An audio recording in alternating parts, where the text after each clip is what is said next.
हाम्रो पार्टीका अध्यक्ष प्रचण्ड चाहिँ प्रधानमन्त्री हुन जो कोसिस गर्नु उहाँले र सफलता नै प्राप्त भयो, त्यो अरू कुनै कारण होइन।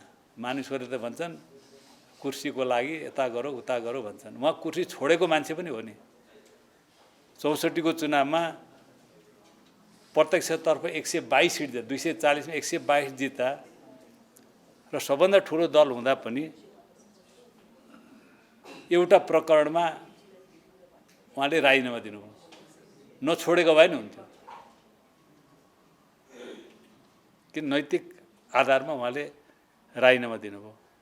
यदि कुर्सीप्रतिको त्यस्तो भइराख्थ्यो भने त्यो बेला किन दिनु पर्थ्यो? माओवादी त शक्तिशाली थियो, संसदमा उसको उपस्थिति थियो।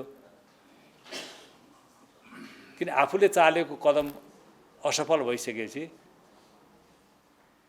त्यो जिम्मेवारी लिएर उहाँले दिनुभयो। र अहिले मलाई लाग्छ त्यस्तो होइन कुरो। अहिले पनि त्यो आरोप आइराखेकै छ,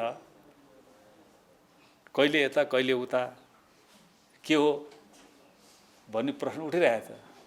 यसमा हाम्रो अध्यक्ष र प्रधानमन्त्रीको भनाइ के छ भने यसो नगरेको भए यो देश यहाँ आइपुग्ने थिएन। माओवादी स्थिर भएर बसिरहेको भए सेना समाज पनि हुने थिएन। सेना समाज यता र उता गरेकै हो नि। शान्ति प्रज्ञा अगाडि बढ्ने थिएन।